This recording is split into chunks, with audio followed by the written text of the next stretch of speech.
oleh Indonesia dengan IOC.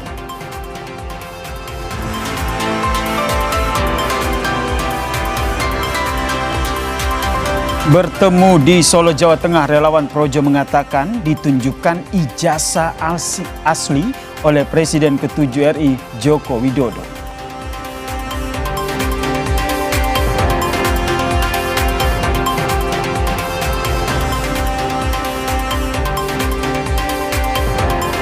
Lisa Mariana diperiksa Bareskrim Polri usai ditetapkan sebagai tersangka dugaan pencemaran nama baik mantan Gubernur Jawa Barat Ridwan Kamil.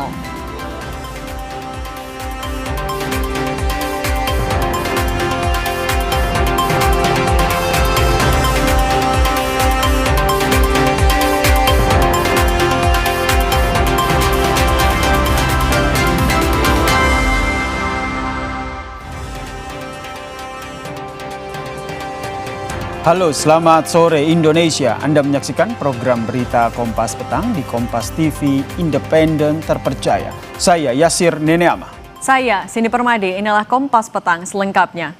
Informasi pertama kami ajak Anda ke Jakarta, Saudara. Sebuah mobil SUV tercebur ke Kali Sekretaris Jalan Daan Mogot, Kebonjeruk, Jakarta Barat, Jumat siang. Insiden terjadi usai mobil tersangkut di tepi kali usai terlibat kecelakaan.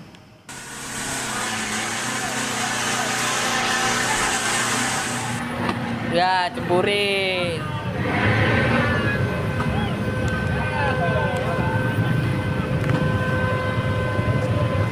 Peristiwa bermula saat pengemudi SUV hitam itu terlibat insiden kecelakaan dengan kendaraan lain setelah menghindari pemotor yang menyalip. Mobil kemudian oleng hilang kendali dan menabrak pembatas kali. Petugas derek yang tiba di lokasi pun berusaha menarik mobil yang nyaris terjatuh ke kali. Namun naas, kendaraan derek yang tak kuat menarik justru membuatnya tercebur ke dalam kali.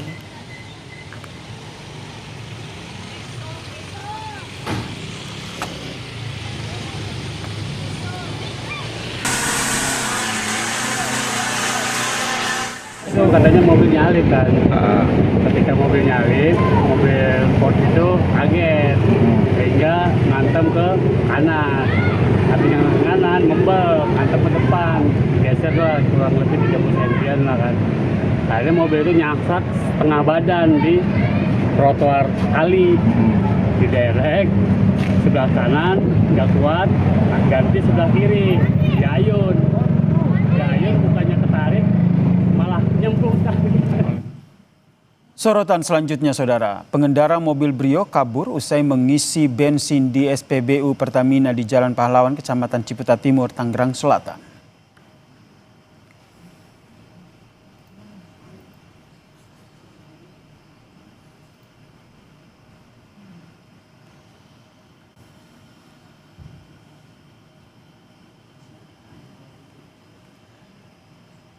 Dalam rekaman CCTV ini, Saudara, terlihat pelaku awalnya menunjukkan bukti pembayaran kepada seorang operator SPBU saat mengisi BBM jenis Pertalite senilai Rp200.000. Namun saat akan diperiksa keaslian bukti pembayaran, tiba-tiba pengendara tancap gas meninggalkan lokasi hingga dikejar petugas.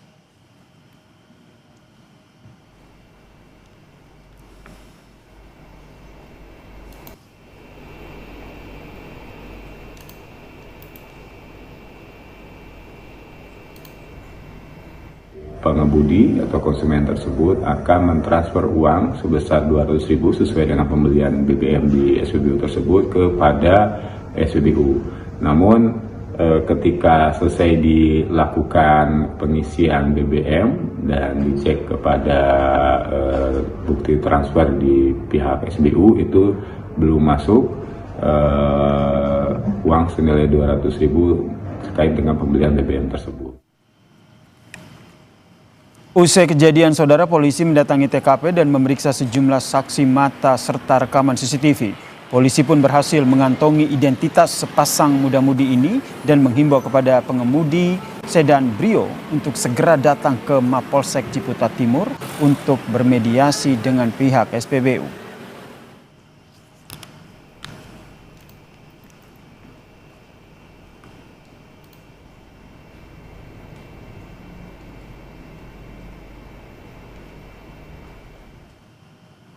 Setelah operator menawarkan pembayaran melalui debit, pakai kris ataupun secara cash, pelaku menyampaikan minta nomor rekening. Silakan transfer aja. Tetapi setelah ditunjukkan nomor rekening dan yang bersangkutan itu 2 orang yang muda-mudi ya, sepasang cewek cowok. Setelah ditunjukkan nomor rekeningnya, ternyata dia menunjukkan bukti transfer. Ternyata sampai saat ini pun bukti transfer belum masuk.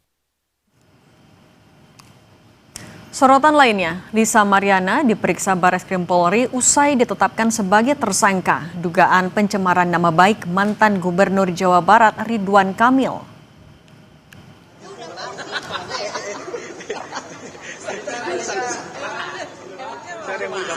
Siang ini, Lisa Mariana dimintai keterangan oleh penyidik sebagai tersangka setelah kasus dinaikkan ke tahap penyidikan.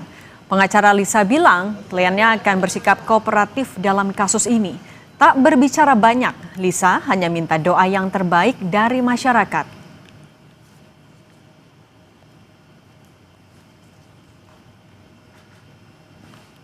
Kami mendampingi klien saya Lisa Mariana untuk memberi keterangan untuk permasalahan laporan dari Pak Ridwan Kamil sendiri. Mungkin itu. Kalau yang kita siapkan tidak ada, karena hari ini ya cuman dimintain keterangan untuk sebagai tersangka, ya mungkin nanti kita dengar. Karena kita menghargai semua proses yang ada di kepolisian, kita kooperatif, ya kita mengikuti sampai ke depan mau seperti apa muara perkara ini. Oke, gitu ya. Siap belum bisa? Ya, nanti diupdate lagi ya. Intinya doa kamu Udah siap belum bisa? Siap aja. Iya, siap aja. Doakan yang terbaik ya. Doakan yang terbaik aja ya. Terima kasih. Perseteruan Lisa Mariana dan Ridwan Kamil bermula pada akhir Maret 2025. Lisa klaim jika RK adalah ayah kandung dari anaknya. Tak terima atas klaim yang dilayangkan, RK membantah dan melaporkan Lisa Mariana atas pencemaran nama baik ke Bareskrim Polri. Lisa dilaporkan dengan UU ITE pada April 2025. Penyidik sempat menggelar mediasi antara Ridwan Kamil dan Lisa Mariana. Namun upaya perdamaian tersebut dinyatakan deadlock atau tidak ditemukan kesepakatan. Lebih lengkap soal pemeriksaan tersangka Lisa Mariana di kasus dugaan pencemaran nama baik mantan Gubernur Jawa Barat Ridwan Kamil, kita tanyakan langsung ke jurnalis Kompas TV Jihan Jufri dan juru kamera Julian Fernando. Selamat petang Jihan, jadi apa saja yang dipersiapkan oleh Lisa Mariana dalam pemeriksaan perdananya sebagai tersangka hari ini, Jihan? Ya, Yasir dan juga saudara, benar sekali ini merupakan pemeriksaan perdana terhadap Lisa Mariana yang mana memang statusnya Lisa ini sudah naik begitu ya, yakni sebagai tersangka. Tadi Lisa tiba di pukul 14.30 bersama dengan kuasa hukumnya dan sempat berbincang begitu ya dengan awak media yang mana tadi menyampaikan satunya adalah dari pihak Lisa dan juga kuasa hukum ini tidak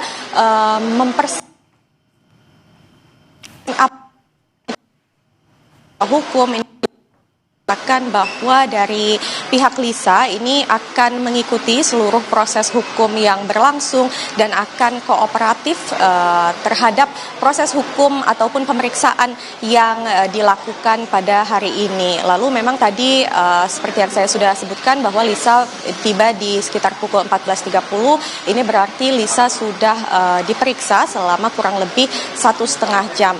Nah, memang untuk pemeriksaan hari ini merupakan penjadwalan ulang begitu ya, yang mana sebelumnya dari Lisa ini sudah sempat dipanggil atau dijadwalkan untuk diperiksa di sekitar tanggal 20 lalu.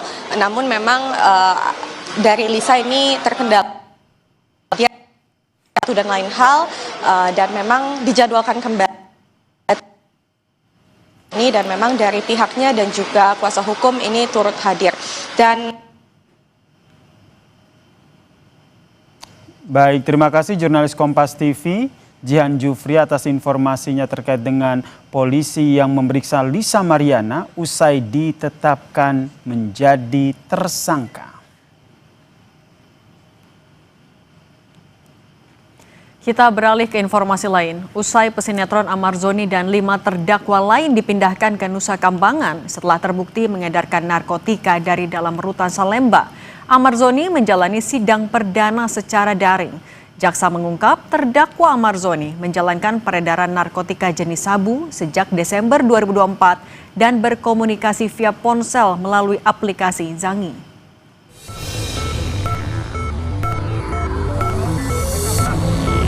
Setelah mendapatkan narkotika jenis sabu, terdakwa 5 menghubungi terdakwa 3 menggunakan aplikasi Zangi. Pesinetron sekaligus terdakwa kasus peredaran narkotika Amar Zoni menjalani sidang perdana secara daring. Dalam surat dakwaan terungkap bagaimana Amar Zoni dan 5 terdakwa lain mendapat sabu dari dalam rutan Salemba. Desember 2024, Amar Zoni menerima sabu seberat 100 gram dari seseorang bernama Andre yang kini masuk daftar pencarian. Kemudian sabu diedarkan menggunakan handphone terdakwa melalui aplikasi Zangi.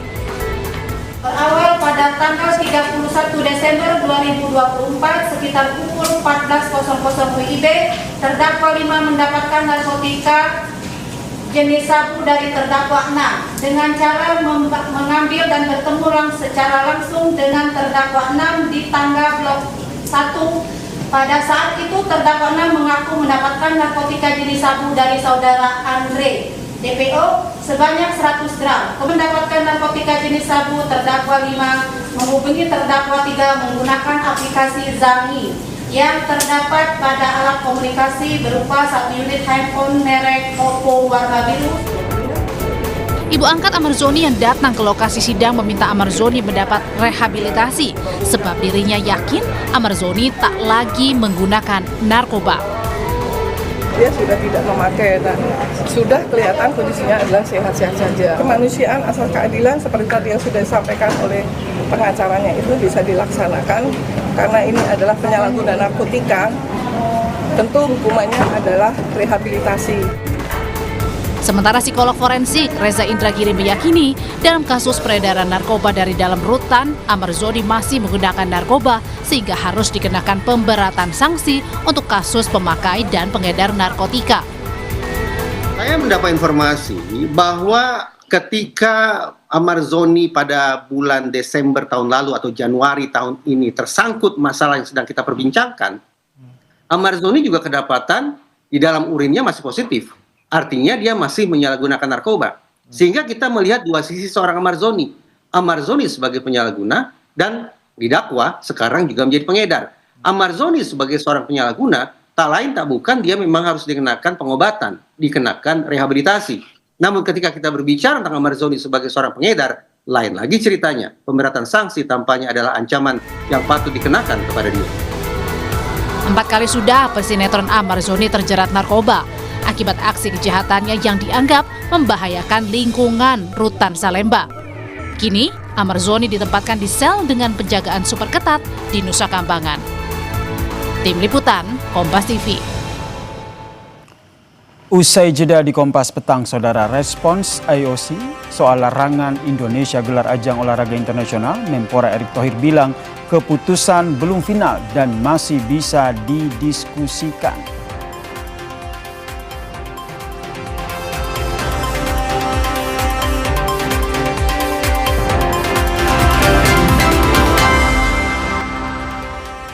Terima kasih Anda masih menyaksikan Kompas Petang, Saudara. Merespons larangan IOC soal larangan Indonesia menggelar ajang olahraga internasional, Menpora Erick Thohir menyatakan keputusan tersebut masih bisa didiskusikan oleh Indonesia dengan IOC. Hal ini disampaikan Menpora Erick Thohir pada konferensi pers merespons larangan IOC soal larangan melaksanakan event internasional, Saudara. Erick pun mengatakan keputusan tersebut belum final sehingga masih bisa didiskusikan dengan IOC. Erick pun mendorong Komite Olimpiade Indonesia untuk buka diskusi dengan IOC dan mencari jalan keluar atas keputusan tersebut. Hal yang saya rasa bukan sesuatu yang tidak bisa menjadi bahan pembicaraan. Karena beberapa case di dunia ya tetap kesempatan berdiskusi bersama tentu IOC terbuka. Nah, karena itu saya mendukung penuh ya sebagai Kementerian Olahraga ya kepada KOI ya untuk terus berbicara, berbuka komunikasi dan juga mencari jalan keluar. Jadi ini sesuatu yang masih dalam arti pembicaraan.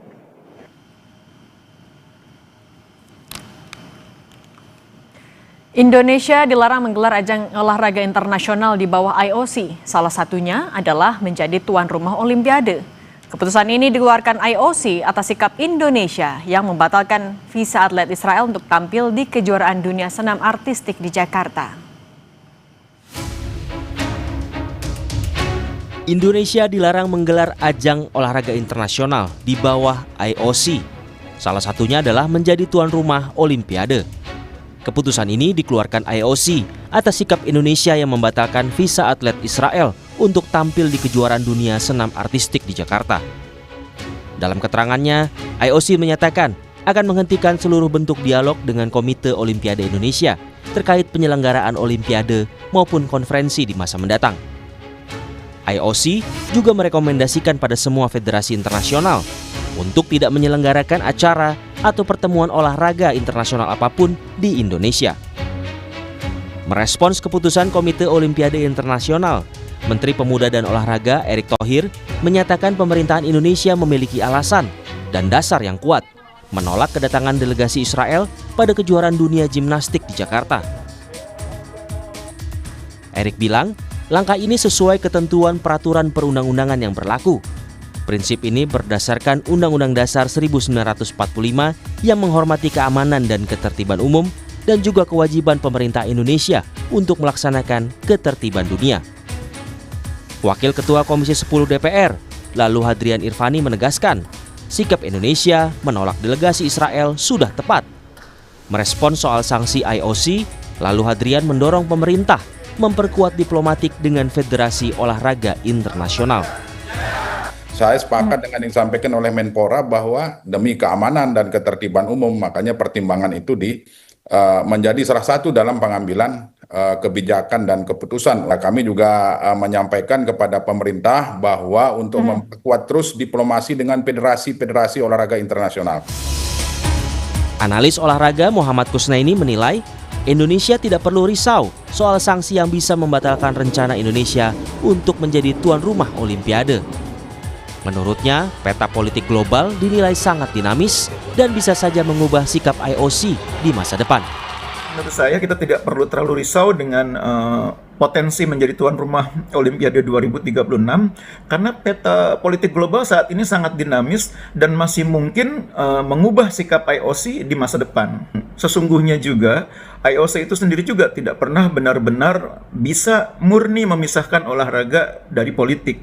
Bahkan cara IOC menyikapi sebuah situasi juga kadang-kadang juga tidak pernah betul-betul murni tidak dipengaruhi oleh politik. Sebelumnya, Indonesia membatalkan visa atlet Israel sehingga tidak bisa tampil di kejuaraan dunia senam artistik 2025 di Indonesia Arena Jakarta pada 19 hingga 25 Oktober 2025. Pembatalan visa atlet Israel ini sudah mendapat dukungan dari Federasi Senam Internasional. Tim Liputan Kompas TV. Lalu bagaimana cara Indonesia membuka dialog dengan IOC agar keputusan larangan itu bisa dibatalkan? Kita bahas bersama analis olahraga M. Kusnaini. Bungkus, selamat petang. Selamat petang, Cindy. Bungkus, kalau kata Menpora katanya ini sebenarnya masih bisa didiskusikan. Nah, apa yang sebenarnya masih bisa ditawarkan oleh Indonesia agar bisa masih mencari jalan tengah dengan IOC? Iya, sebetulnya kalau rekomendasi dari IOC itu sifatnya kan sudah final ya. Artinya mereka merekomendasikan kepada organisasi-organisasi olahraga yang berada di bawah naungan IOC tidak menjadikan Indonesia sebagai tuan rumah untuk event olahraga atau konferensi atau apapun yang terkait dengan olahraga, dan itu saya pikir sudah final dan mungkin juga tidak akan bisa diubah kecuali ada standing position yang berubah. Jadi standing position itu misalnya begini, Indonesia sekarang memiliki hubungan diplomatik dengan Israel, itu kan artinya berbeda dengan situasi sekarang. Dengan memiliki hubungan diplomatik artinya tidak ada lagi larangan atlet Israel bertanding di Indonesia, itu pasti akan mengubah sikap IOC. Tapi kalau standing positionnya masih sama seperti sekarang, sebetulnya melobi IOC itu juga tidak akan banyak pengaruhnya, meskipun memang perlu kita lakukan, paling tidak untuk mengkomunikasikan argumen kita mengapa sampai melarang kehadiran atlet Israel. Sebetulnya kan yang harus dijelaskan itu, standing position kita kenapa sampai melarang itu kan bukan tanpa argumen. Ada hukum positif yang berlaku di Indonesia yang harus kita patuhi, ada sikap politik Indonesia, prinsip prinsip kita di dalam gerakan non-blok yang semuanya menolak terjadinya aksi yang dilakukan oleh Israel terhadap Palestina, dan itu disampaikan oleh IOC, oleh KOI kepada IOC sebagai dasar sikap kita kemarin menolak kehadiran atlet Israel. Tapi menurut saya itu juga tidak akan mengubah sikap IOC yang sudah mengeluarkan rekomendasi agar Indonesia tidak menjadi tuan rumah, hanya memberikan penjelasan supaya mereka paham. Bungkus, tapi kalau misalnya ada kritik juga untuk IOC kalau ini sebenarnya standar ganda, kemudian juga sebenarnya ada federasi lain di negara lain yang juga sebenarnya menolak misalnya kedatangan Israel. Nah, ini apakah bisa menjadi bahan bergen juga untuk mengubah pandangan IOC? Oh iya, kan Rusia kan juga sudah menyampaikan bahwa yang dilakukan oleh IOC terhadap Indonesia itu kan standar ganda. Karena kita sudah melihat kasus yang sama terjadi di tempat lain, IOC tidak bersikap seperti itu. Ini memang standar ganda. IOC memang sebetulnya tidak pernah bisa betul-betul melepaskan sikapnya dari urusan politik. Jadi ada ada hal yang kita harus pahami bahwa yang namanya IOC juga bukan betul-betul bebas dari pengaruh politik. Tetap ada unsur politik di dalamnya yang membuat rekomendasi yang sekarang ini terjadi. Nah, memang yang paling penting itu kita harus menjelaskan kepada IOC standing position kita, mengapa sampai sikap kemarin itu diambil, dan kita bukannya tidak punya argumennya ada dan jelas berbasis kepada kebijakan yang berlaku di Indonesia, hukum positif yang berlaku di Indonesia. Itu jelas dan itu harus disampaikan kepada IOC.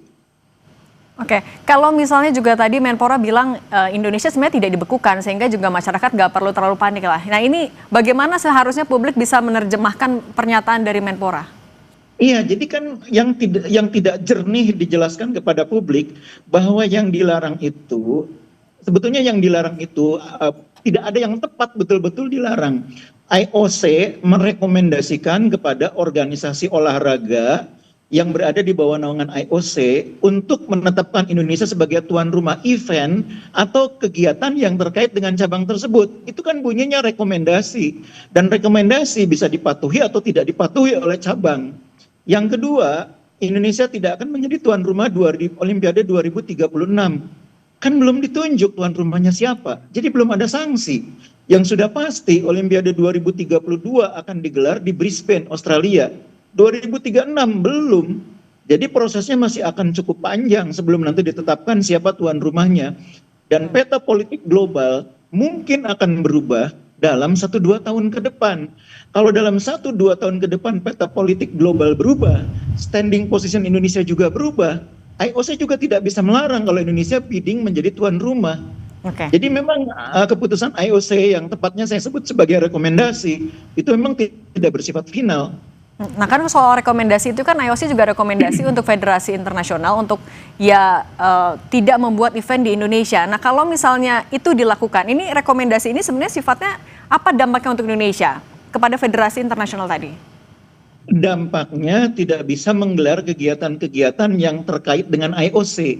Kegiatan yang terkait dengan IOC itu kan ada Olimpiade, ada Youth Olimpik, itu kan kegiatan-kegiatan yang langsung di bawah IOC. Kalau untuk cabang olahraganya, Bungkus? Kalau di cabang olahraga itu kan sifatnya rekomendasi. Jadi nanti masing-masing cabang olahraga bisa membuat keputusan sendiri apakah mematuhi rekomendasi atau tidak. Hanya memang yang menjadi konsideran IOC dalam menjatuhkan rekomendasi ini adalah hal yang memang merupakan prinsip dasar dalam Olimpiade, dalam Olympic Charter, yaitu soal prinsip non-diskriminasi. Dan itu biasanya kemudian menjadi prinsip dasar juga yang dipatuhi oleh semua cabang olahraga. Nah, biasanya cabang olahraga yang di dalamnya terlibat atlet-atlet Israel itu akan dengan sendirinya merespon atau menerima rekomendasi IOC tersebut. Tapi yang di dalamnya tidak melibatkan atlet Israel, kemungkinan besar akan mengabaikan. Jadi kalau misalkan dalam kejuaraan dunia bulu tangkis tidak ada wakil dari Israel, mungkin BWF akan tetap menunjuk Indonesia sebagai tuan rumah seandainya Indonesia terpilih. Kalau dalam kejuaraan dunia pencak silat kita menggelar di Jakarta atau di Indonesia tidak ada atlet Israel, ya mungkin juga tidak ada masalah. Karena memang tidak melibatkan atlet Israel. Jadi masing-masing induk organisasi olahraga nanti akan memiliki otoritas masing-masing untuk mengadopsi atau tidak mengadopsi rekomendasi dari IOC tersebut. Oke. Berarti yang sekarang PR-nya adalah menegaskan standing position kepada IOC, menjelaskan itu juga. Iya. Oke. Bungkus, analis olahraga, terima kasih sudah berbagi bersama kami di Kompas Petang. Sehat selalu. Terima kasih. Usai jeda saudara, Kompas Petang akan hadir dengan informasi bertemu di Solo, Jawa Tengah. Relawan Projo bilang ditunjukkan ijazah asli oleh Presiden ke-7 Joko Widodo.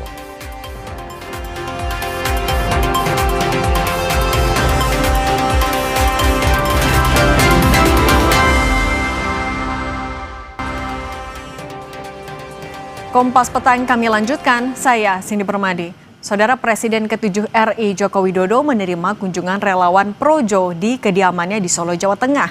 Ketua Umum Projo, Budi Aristiadi, memimpin rombongan relawan yang bertemu Jokowi pagi tadi.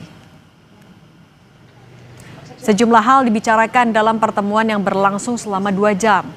Budi Ari mengatakan salah satu yang disampaikan adalah meminta Jokowi untuk membuka Kongres ketiga Projo pada tanggal 1 hingga 2 November mendatang. Pembicaraan Jokowi dengan relawan Projo juga menyinggung soal ijazah Jokowi yang dipersoalkan oleh Roy Suryo.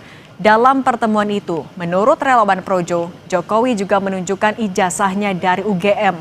Waketum Projo, Freddy Damanik, mengatakan polemik ijazah Jokowi harusnya sudah selesai dengan ditunjukkannya ijazah Jokowi. Ijazah yang tanya Pak Freddy. Ada ijazah. Soal ijazah nanti ini penting nih. Tadi dikasih lihat. Sebetulnya ijazah tanya Mas Roy aja lah. Udah kasih lihat yang tadi ngomong itu, Fred. Yang penting. Iya, jadi sebetulnya udah bolak-balik kalau masalah ijazah ini Pak Jokowi udah menegaskan bahwa ijazahnya memang ada.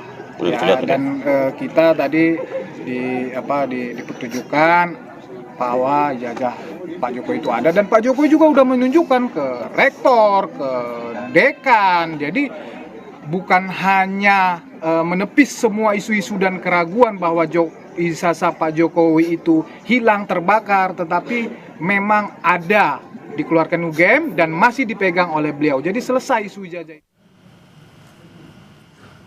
Usai pertemuan dengan Jokowi, Ketua Umum Projo Budi Ari juga menyinggung soal polemik pembangunan kereta cepat atau WUSH. Budi Ari mengatakan pembangunan kereta cepat sudah melalui kajian panjang. Manfaatnya kini bisa dirasakan oleh masyarakat yang membutuhkan kecepatan dalam transportasi darat.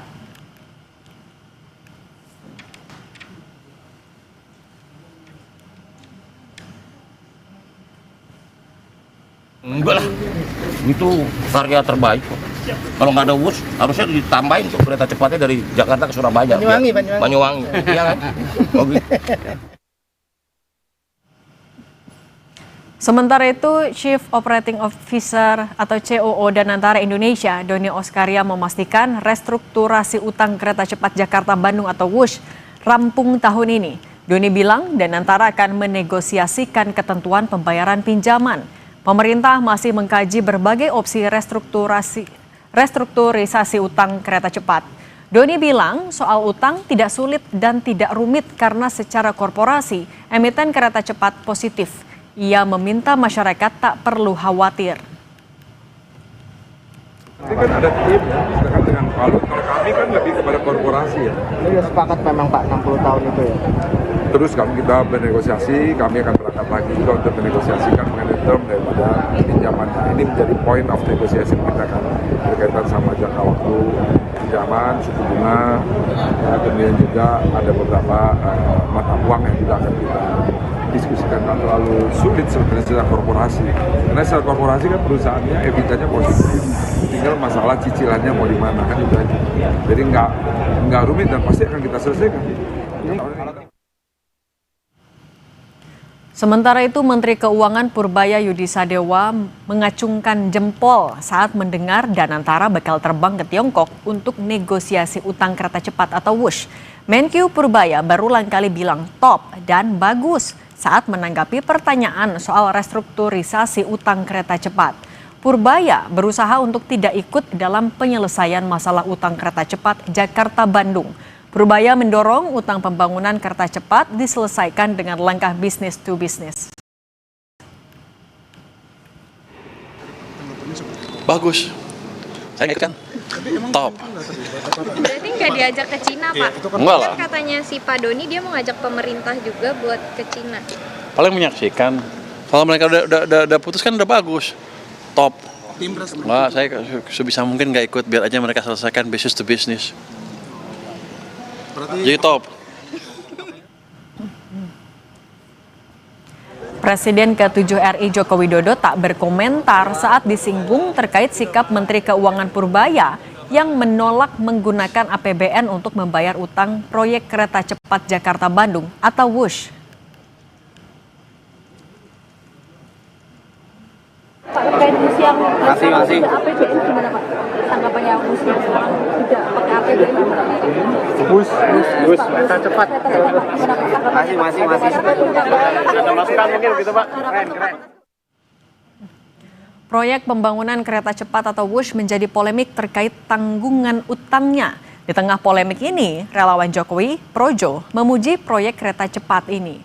Untuk mengulas polemik utang proyek kereta cepat, kita bahas bersama relawan Jokowi, David Pajung, dan Direktur Eksekutif Carta Politika Yunarto Wijaya. Selamat petang semuanya.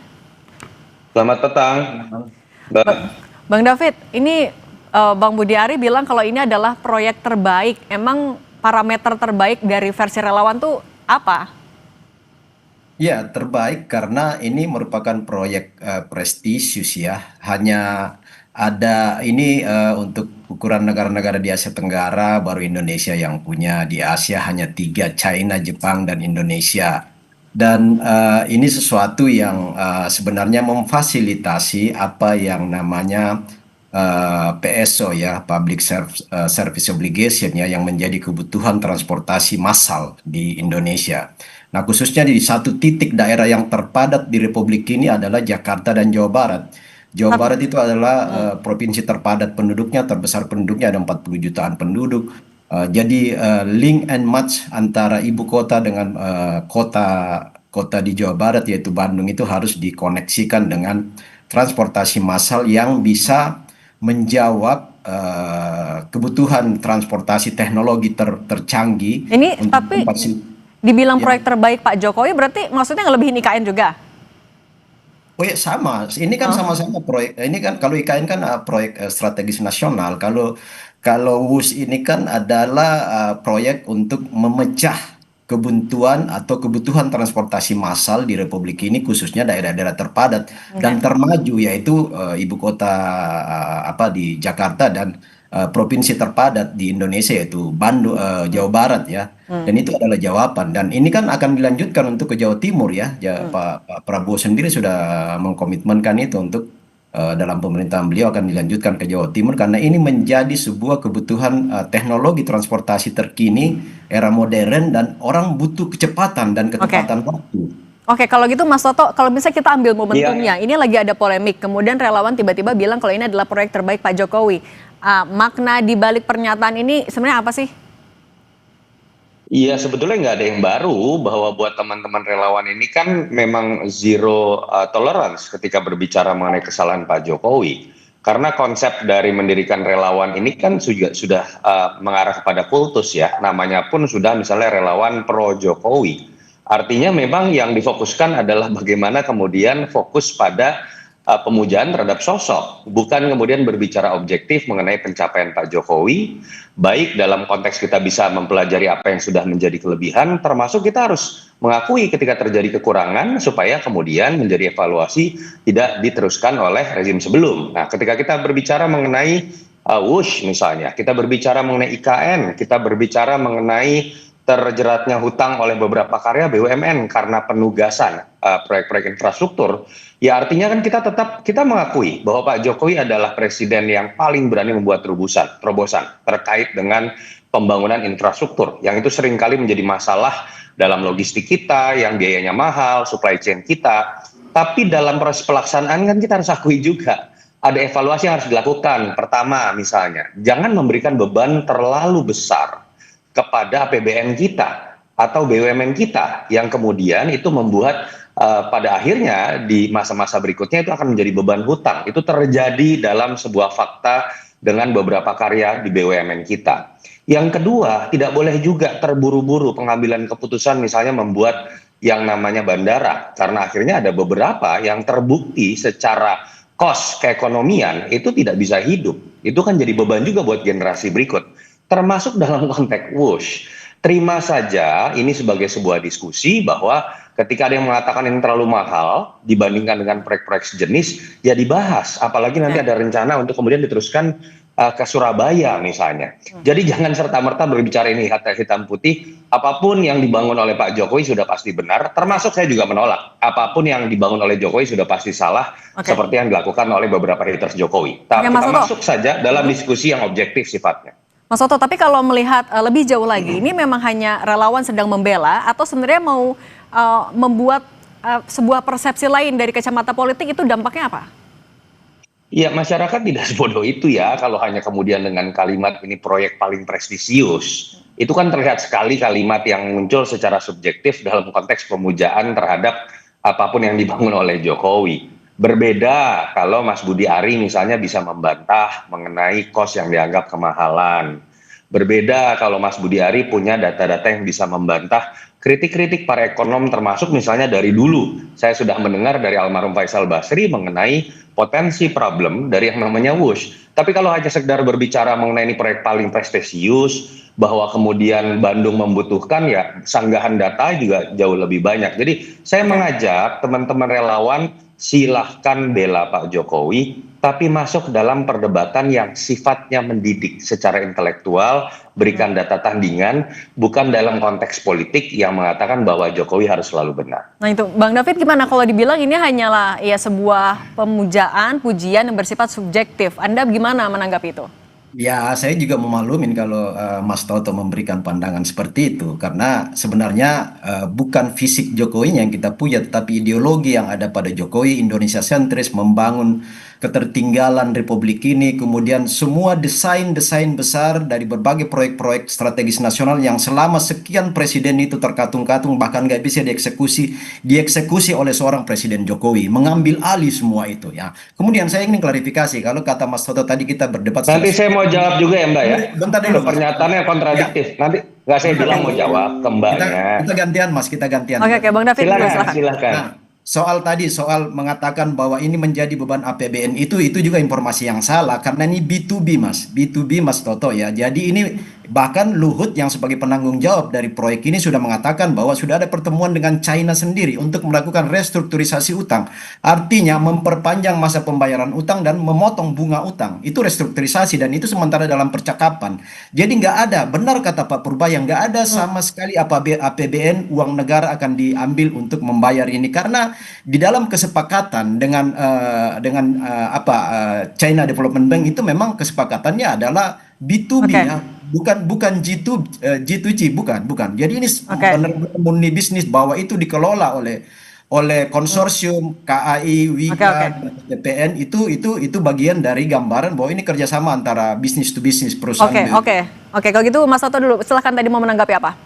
Yang pertama saya tanggapi dulu deh. Kalau berbicara mengenai B2B sepakat, tetapi kan kemudian kita tahu sempat ada permintaan bagaimana kemudian APBN bisa ikut membantu beban yang sedang dipegang oleh salah satu BUMN yang sekarang dipegang oleh Danantara. Danantara itu mengelola aset siapa? Aset yang dimiliki oleh negara melalui BUMN. Ini juga negara, Bang David. Ya, poin yang harus kita gantian. Anda konsisten gantian. Saya belum selesai. Nanti dulu. Tadi saya hormati Anda. Monggo.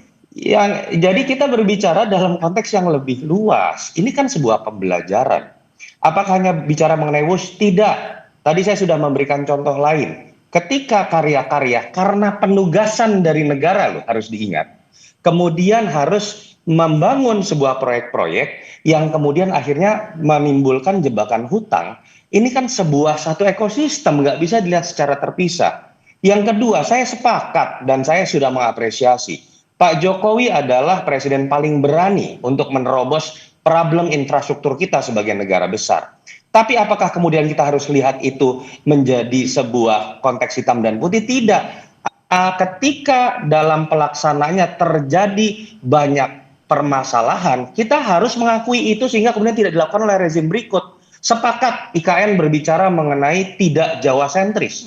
Tapi ketika kemudian dipaksakan dalam waktu cepat ketika cash flow negara kita tidak memenuhi syarat, kan sekarang akhirnya jadi problem. Terbukti nggak mandek, Bang David? Terbukti. Kedua, ketika berbicara mengenai bagaimana Bandung, mengenai WUSH. Tadi Bang David sudah kontradiktif sendiri. Kalau bicara mengenai Jawa sentris, saya ini kuliah di Bandung. Transportasi Jakarta ke Bandung itu sudah sangat memenuhi syarat. Kita dulu punya namanya Parahyangan, kita punya yang namanya Argo, bahwa ketika kemudian WUSH bisa mempercepat, iya. Tapi dalam konteks keekonomian kan kita tahu, ini akan menimbulkan beban hutang yang sampai 100 tahun lebih, baru kemudian bisa dilunasi. Pertanyaan saya misalnya, orang Jakarta merasa kemudian WUSH itu sebuah proyek prestisius. Kenapa? Kita bisa foto-foto, kita pasang di IG. Tapi kalau kita bicara dalam konteks kenegaraan, apakah itu pantas dilakukan ketika kemiskinan ekstrim masih banyak di Papua? Kalau gitu Bang David, kemiskinan ekstrim masih banyak di NTT. Apakah tidak sebaiknya uang itu digunakan untuk hal-hal yang bisa memajukan pemerataan di daerah tertinggal seperti kata Bang David tadi? Langsung Bang David boleh jawab. Gimana PR-nya adalah keekonomian tadi nggak merata? Dalam manajemen pemerintahan itu tidak bisa proyek to project saling menegasikan. Nggak bisa atas nama ketertinggalan satu daerah lain lalu kemudian menghilangkan kebutuhan di daerah lain. Itu jangan dipertentangkan seperti itu, karena untuk daerah Jawa Barat dan DKI itu memang kepadatannya sangat tinggi, butuh kecepatan, ketepatan, dan butuh berbagai alternatif transportasi. Nggak bisa kita bandingkan dengan Papua. Papua pun dibangun dalam konteks kebutuhannya. Indonesia lainnya di Kalimantan dibutuh dalam konteks kebutuhannya. Sulawesi dibangun dalam konteks kebutuhannya. Jadi nggak bisa saling menegasikan itu. Itu salah konsep kalau itu, Mas. Kemudian yang berikut, kalau hutang nggak ada proyek transportasi PSO apalagi yang tidak menimbulkan hutang, dan itu sudah dikalkulasi. Tadi saya katakan sudah ada negosiasi dengan China untuk menyelesaikan itu lewat restrukturisasi tanpa membebani APBN. Soal antara bisnis dan antara dengan APBN itu memang berbeda karena Danantara ini bicara soal investasi aset yang dimiliki oleh BUMN. Negara. BUMN benar. itu milik negara, Bang David. Tidak bisa Anda pisahkan. Jangan dipotong. Anda menyesatkan soalnya. Anda yang menyesatkan, Mas. Jadi Danantara dibentuk dalam rangka mengelola dividen dan aset BUMN. Titik. APBN dibentuk untuk pembiayaan dari sektor kebutuhan pemerintahan ya. Jadi itu ada pengelolaannya sendiri. Kenapa sekarang itu aset negara bukan?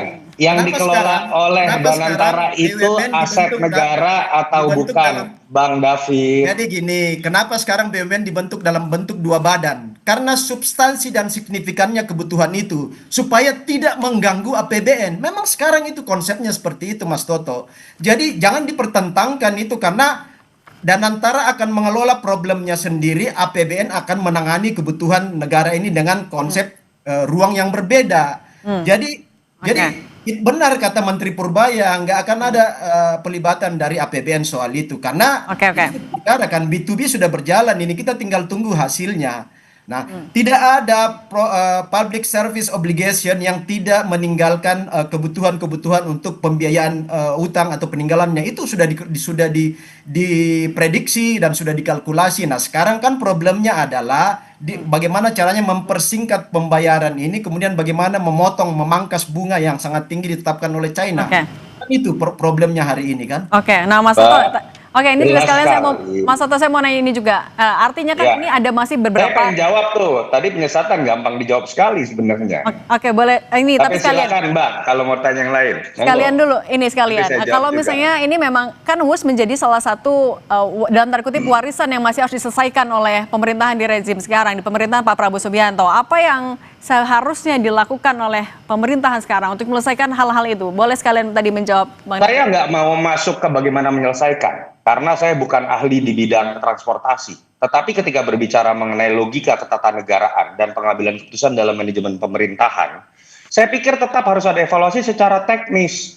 Terkait WUS itu pembelajaran saja. Betul bahwa kemudian setiap proyek, apalagi terkait dengan kebutuhan hajat hidup orang banyak, itu akan menimbulkan beban hutang. Betul, transportasi massal itu tidak bisa balik dalam waktu cepat. Tetapi ketika berbicara sampai 100 tahun lebih, ada yang salah dalam hitung-hitungan. Ketika kemudian prediksi mengenai pemasukannya berbeda dengan kemudian prediksi awal, artinya ada yang salah dalam perencanaan.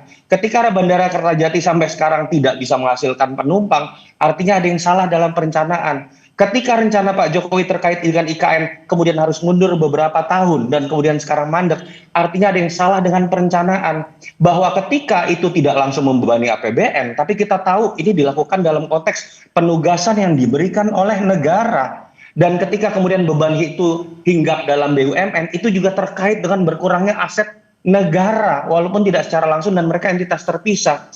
Poin saya adalah bagaimana ketika kita memaknai keberlanjutan, bagaimana kita memaknai hubungan baik Pak Jokowi dengan Prabowo, seperti yang selalu didengung-dengungkan oleh para relawan. Tapi jangan kemudian menegasikan bahwa objektivitas belajar dari kesalahan pemerintahan masa lalu tetap harus dilakukan. Mau tiap hari Pak Jokowi dengan Pak Prabowo ketemu pun tetap harus dibuat secara objektif, sehingga kemudian tidak diulangi kesalahannya, dan itu harus diakui terjadi salah satunya dalam proyek WUS, dalam IKN, dan dalam perencanaan beberapa proyek infrastruktur yang terlalu ambisius. Evaluasi, baik. kita setuju Mas Toto. Sekarang kan Bang David, singkat saja, silakan, singkat saja. Ya, proses evaluasi hari ini sedang berjalan kan. Salah satu evaluasi yang berjalan itu adalah ditangani secara khusus oleh tim WUS ya. Negosiasi, renegosiasi atau restrukturisasi hutang. Saya sepakat Mbak, tapi langsung proyek paling prestisius ya udah susah, kita nggak bisa diskusi. Jakarta Surabaya, Jakarta Jawa Timur itu pasti akan dievaluasi. Poinnya kemarin kan di poinnya sudah kami tangkap. Artinya sebelum evaluasi selesai. Mas Toto, poinnya sudah kami tangkap. Evaluasi. Pilot project itu selalu harus dievaluasi. Kita objektif dan pilot project ya. Pilot project kita jaga negara ini. Ada hal-hal Mas Toto, kita sudah tangkap. Siapapun. Kebaikan ke depan. Kita sudah tangkap poinnya dua-duanya. Terima kasih. Pilot project itu selalu evaluasi, Mas Toto. Iya, oke. Terima kasih Bang David Pajung dan Mas Yunarto Wijaya sudah berbagi bersama kami di Kompas Petang. Terima kasih Bang David. Terima kasih. Kami masih akan kembali dengan informasi jalur wisata Lembang, Kabupaten Bandung Barat dilanda banjir setelah hujan deras mengguyur wilayah ini.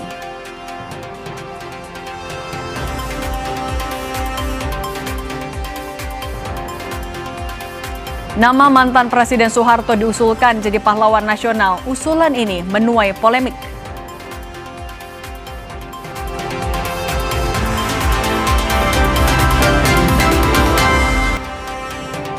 Hujan deras yang melanda kawasan Lembang, Kabupaten Bandung Barat mengakibatkan banjir pada Jumat sore. Banjir disebabkan buruknya drainase yang tidak dapat menampung debit air hujan.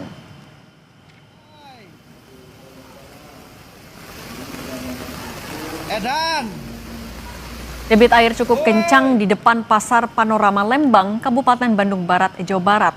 Tak sedikit kendaraan dari arah Lembang menuju Bandung yang mencoba menerobos banjir. Hujan deras terjadi sekitar pukul 2 siang. Banjir juga masuk ke toko pakaian setinggi 30 cm. Setelah sempat lumpuh, jalur wisata Lembang menuju Bandung di depan Pasar Panorama Lembang, Kabupaten Bandung Barat kembali normal.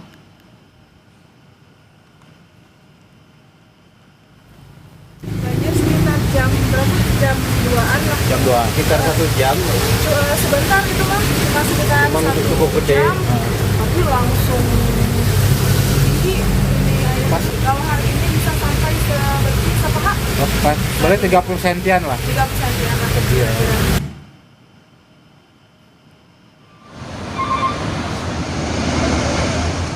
Sementara itu banjirop di Jalan Kaligawe, Semarang, Jawa Tengah hingga sore ini belum surut.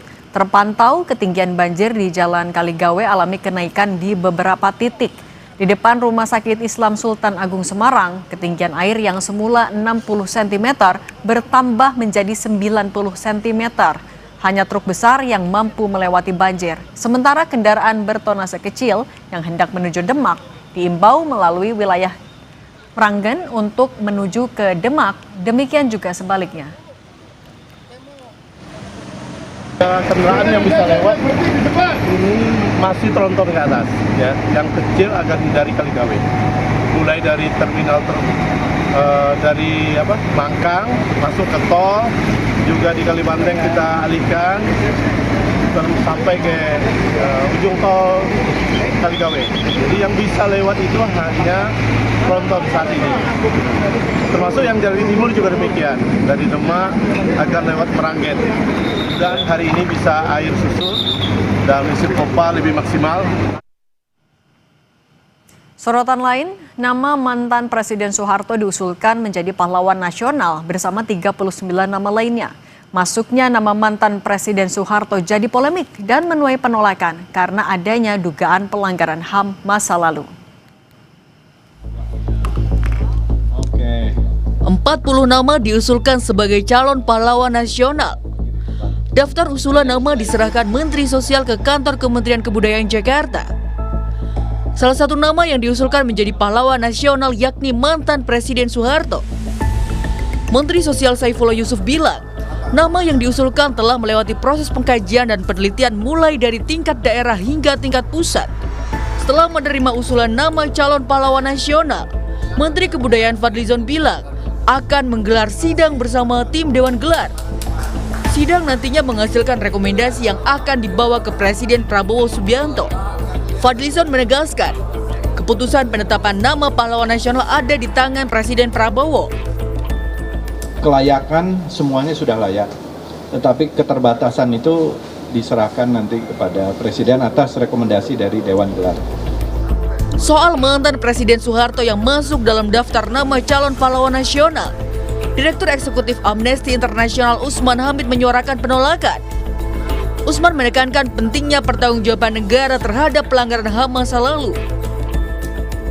Ya, saya akan tetap menyuarakan bersama kawan-kawan dan juga para keluarga korban yang masih berpegang pada nilai-nilai reformasi untuk menyuarakan penolakan kami terhadap rencana pemerintah menetapkan mantan Presiden Soeharto sebagai pahlawan. Kami akan tetap menyuarakan pentingnya pertanggungjawaban negara terhadap pelanggaran hak asasi manusia, perusakan lingkungan, dan juga korupsi, kolusi, dan nepotisme yang terjadi di masa lalu. Usulan pengangkatan mantan Presiden Soeharto sebagai pahlawan nasional hingga kini masih dalam tahap pengkajian. Meskipun kontroversi mengemuka, keputusan ada di tangan Presiden. Tim Liputan Kompas TV.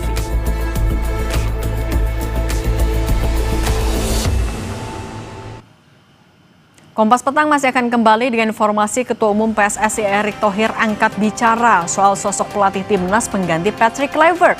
Diskusinya kami hadirkan bersama Yasir Neneama.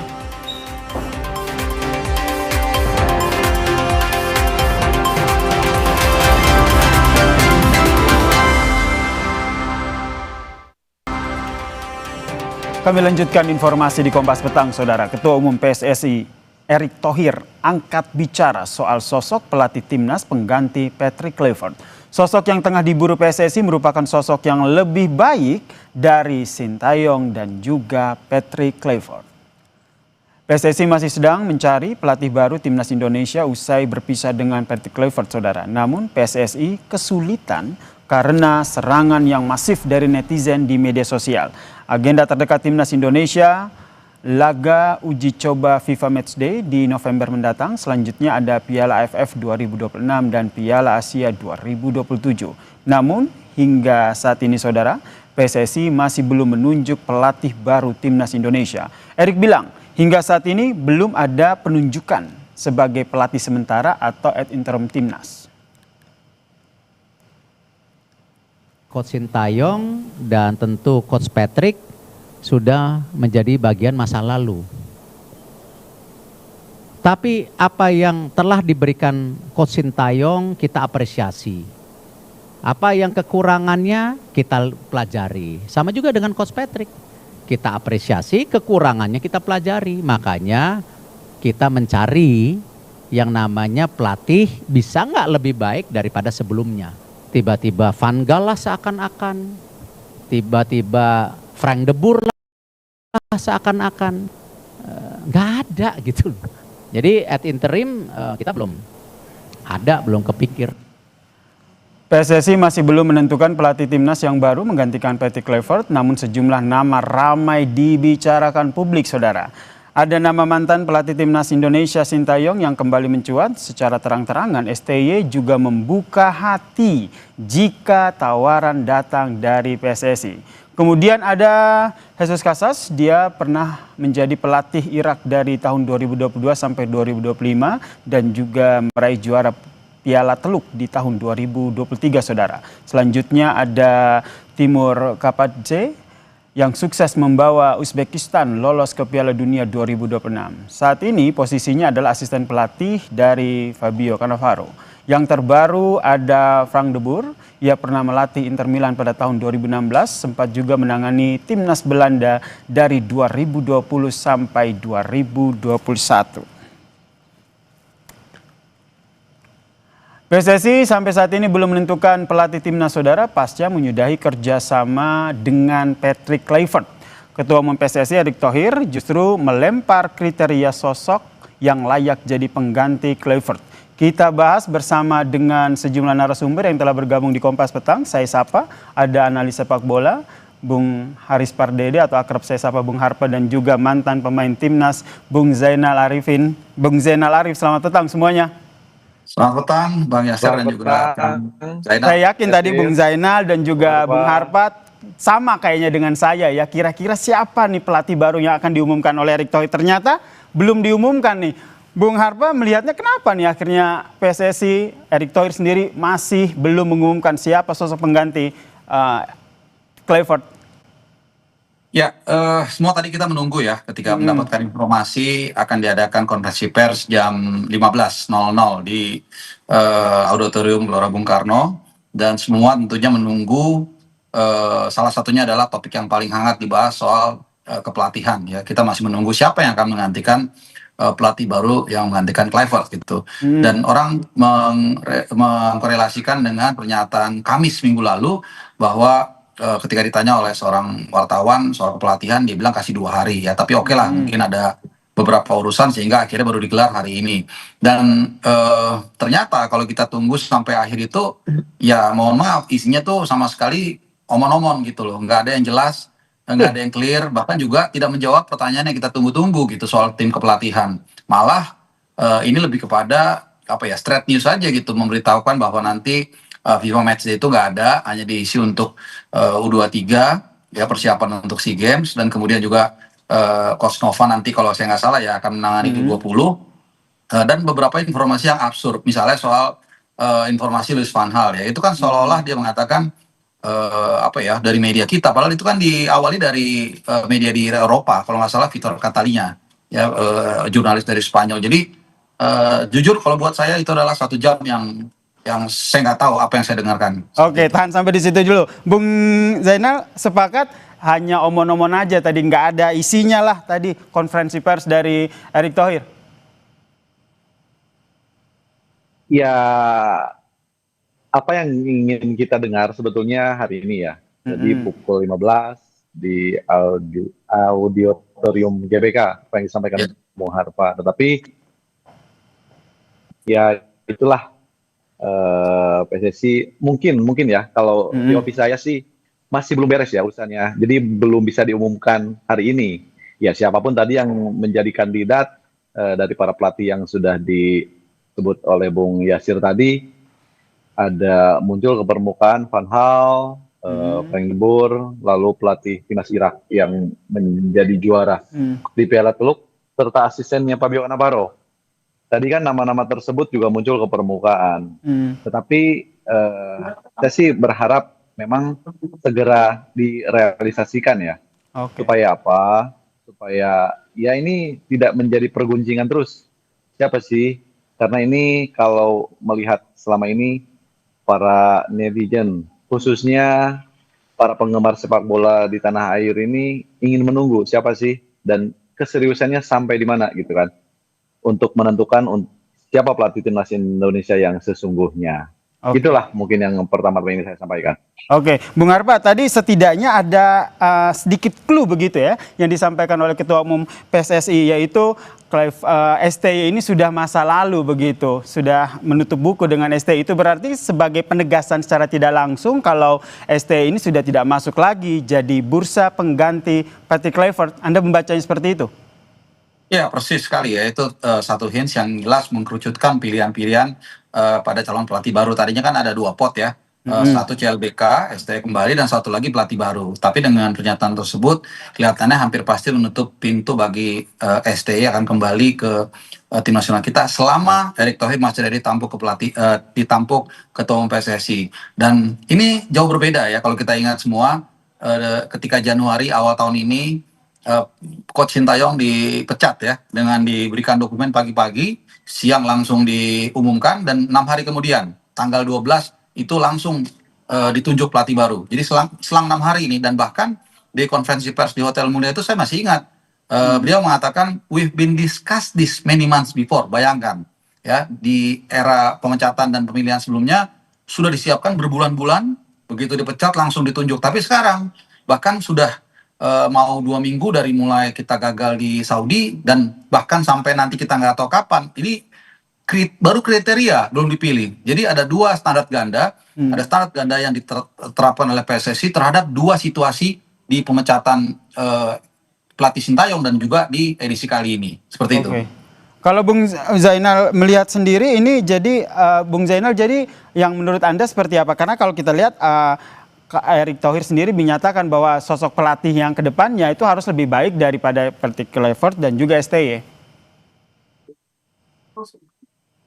Gimana? Sorry, sekali lagi, ini kurang jelas. Oke lah, sudah menutup pintu ataupun menutup kemungkinan untuk STY. Tapi yang tadi disampaikan adalah sosok pelatih kedepannya harus memiliki track record yang jauh lebih baik dibandingkan STY dan juga Kluivert. Menurut Anda, ini namanya ini akan seperti apa sosok penggantinya nanti? Iya, sosoknya sih saya tidak bisa menyebutkan siapa ya, tetapi yang tadi kita sampaikan, sosok-sosok tersebut memang mumpuni untuk mengisi kursi kosong pelatih di tim nasional itu sendiri. Saya sangat setuju apa yang disampaikan tadi Ketua Umum PSSI, bahwa pelatih yang hadir di sini harus memberikan angin segar, harus memberikan suasana baru, dan tentunya juga memberikan prestasi baru. Dan pelatih yang akan datang nanti katanya kan harus lebih baik dari STY dan juga Kluivert. Dan itu saya sangat setuju. Pasti saya sangat mendukung sekali. Gitu. Tetapi pertanyaannya, apakah si pelatih tersebut juga ingin segera diumumkan hari ini? Tetapi ya hasilnya juga belum. Mudah-mudahan. Jadi semua kena prank ya. Mudah-mudahan besok juga sudah disampaikan siapa pelatih baru ini. Oke, kalau Bung Harpa sendiri?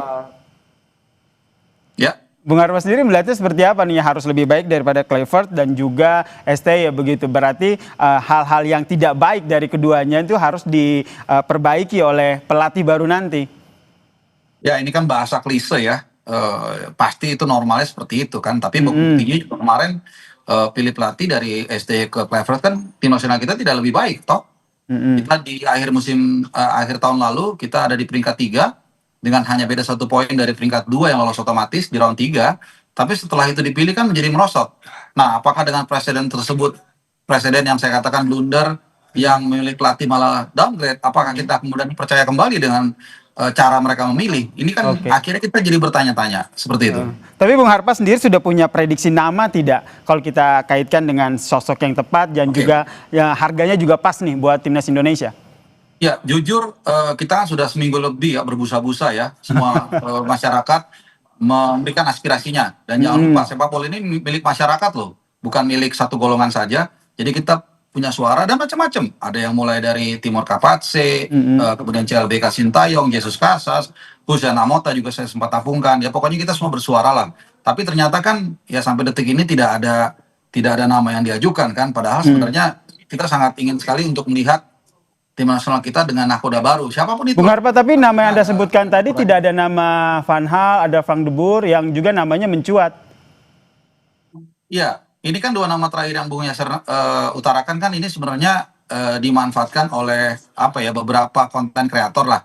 Ya soal Louis van Gaal itu kan prank. Ya sebenarnya itu acara amal. Saya juga udah nggak percaya dari awal karena track record dia, pattern dia itu nggak ada ya dia melatih. Jangankan di Asia, di luar Eropa Barat aja dia nggak pernah gitu. Jadi di usia 75 tahun hanya melatih di Eropa Barat, di MU, di Ajax, di Barcelona, di Belanda, dan di Munchen tiba-tiba dia umur 75 dengan kondisi kesehatan yang tidak prima. Saya rasa kecil kemungkinannya. Dan plus setelah itu saya juga dapat info memang itu hanya rumor dan ternyata memang itu rumor. Frank de Boer juga ini kan berawal dari postingan Om Simon Tahamata yang berpelukan dengan Frank de Boer kan. Dan kemudian orang menyimpulkan bahwa oh ini jangan-jangan ini nanti kalau Om Simon pelukan sama Coach Janur nanti jangan-jangan Coach Janur diisukan kan gitu kan. Jadi saya rasa ya kita semua menunggu, kita semua berharap segera itu ada, tapi kelihatannya ritme dari masyarakat yang ingin segera ada pelatih baru ini tidak sama dengan ritme PSSI yang lebih slow down dalam memilih pelatih timnas yang baru. Makanya tadi Erick Thohir juga menyatakan bahwa tekanan publik di media sosial ini juga jadi pertimbangan ya untuk mencari siapa pengganti dari Kluivert. Saya rasa itu hanya excuse ya. Waktu di Saudi kemarin saya berbincang dengan wartawan Irak, beberapa wartawan Irak, dan mereka mengatakan tekanan di sana lebih luar biasa lagi.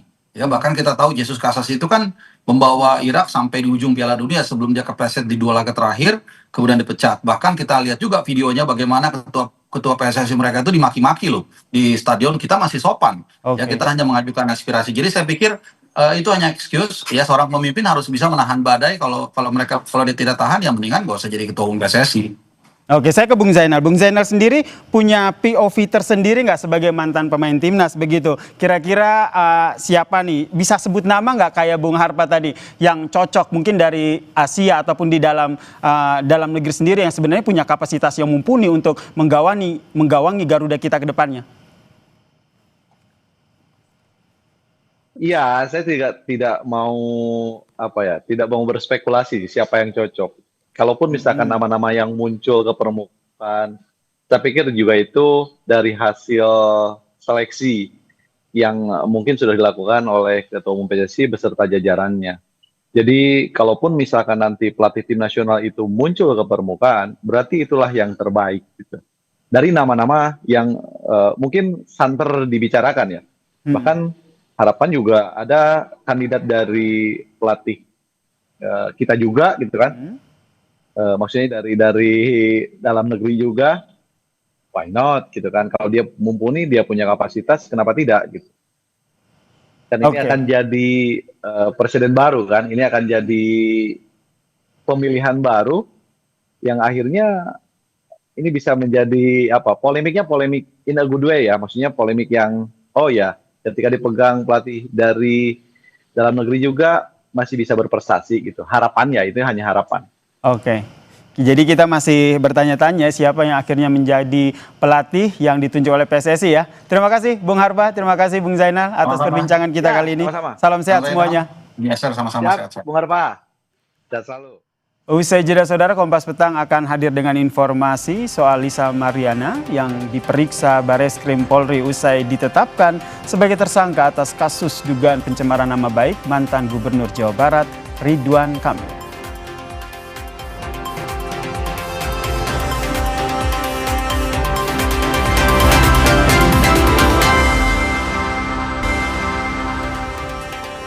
Saudara Lisa Mariana diperiksa Bareskrim Polri usai ditetapkan sebagai tersangka dugaan pencemaran nama baik mantan Gubernur Jawa Barat Ridwan Kamil. Siang ini Lisa Mariana dimintai keterangan oleh penyidik sebagai tersangka setelah kasus dinaikkan ke tahap penyidikan. Pengacara Lisa bilang kliennya akan bersikap kooperatif dalam kasus ini. Tak berbicara banyak, Lisa hanya minta doa yang terbaik dari masyarakat. Kami mendampingi klien saya Lisa Mariana untuk memberi keterangan untuk permasalahan laporan dari Pak Ridwan Kamil sendiri. Mungkin itu. Kalau yang kita siapkan tidak ada, karena hari ini ya cuman dimintain keterangan untuk sebagai tersangka, ya mungkin nanti kita dengar. Karena kita menghargai semua proses yang ada di kepolisian, kita kooperatif, ya kita mengikuti sampai ke depan mau seperti apa muara perkara ini. Oke, gitu ya. Siap belum bisa? Ya, nanti diupdate lagi ya. Intinya doa kamu udah siap belum bisa? Siap aja. Iya, siap aja. Doakan yang terbaik ya. Doakan yang terbaik aja ya. Terima kasih. Perseteruan Lisa Mariana dan Ridwan Kamil bermula pada akhir Maret 2025 lalu, saudara. Lisa klaim jika RK adalah ayah kandung dari anaknya. Tidak terima atas klaim yang dilayangkan, RK membantah dan melaporkan Lisa atas pencemaran nama baik ke Barreskrim Polri. Lisa dilaporkan dengan Undang-Undang ITE pada April 2025. Perdamaian sempat dilakukan namun ternyata deadlock atau tidak ditemukan kesepakatan.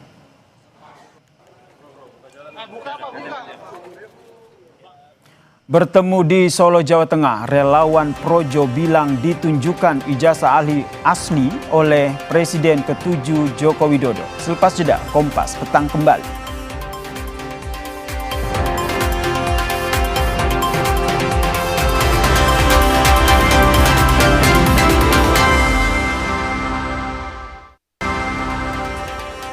Presiden ke-7 RI Joko Widodo menerima kunjungan relawan Projo di kediamannya di Solo, Jawa Tengah. Sejumlah hal dibicarakan dalam pertemuan yang berlangsung selama 2 jam.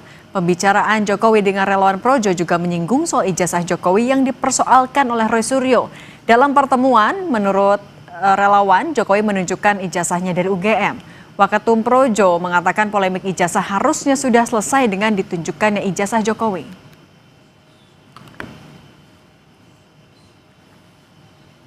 Saudara, siap-siap untuk bertemu dengan komika lintas generasi di Festival Stand Up Comedy Indonesia atau Suci Fest 2025. Bukan sekedar pertunjukan biasa, warga Suci Fest 2025 juga akan disuguhkan kejutan menarik sepanjang acara. Berbagai persiapan dilakukan di Balai Kartini Jakarta, saudara, lokasi dari Suci Fest 2025 yang digelar pada Sabtu 25 Oktober besok hari, saudara. Suci Fest 2025 akan mempertemukan komika jebolan Suci Kompas TV dari season 1 hingga 11. Sebagai rumah para komika, Suci Fest 2025 ini juga menyiapkan berbagai format hiburan komedi serta kejutan untuk warga Suci yang siap memicu gelombang tawa di Balai Kartini.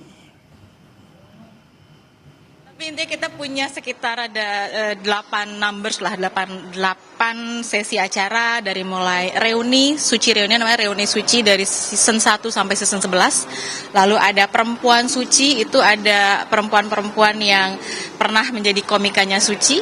Kemudian ada English Show itu salah satu trademarknya Suci Kompas TV ya, karena di tempat lain tidak ada. Lalu ada Suci Improv Komedi, ada Raditya Dika, ada Caja Pasal, kemudian ada Pak De Indro juga nanti akan hadir menemani podcast paling juara namanya.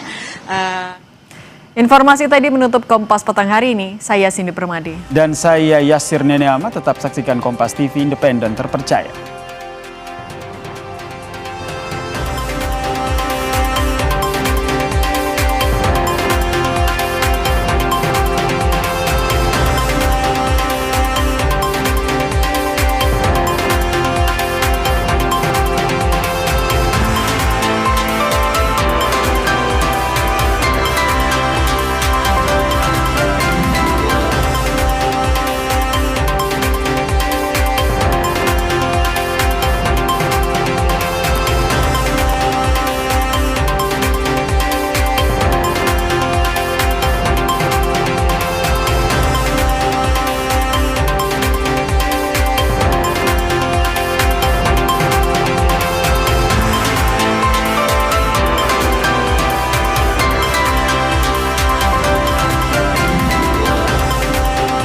Terima kasih.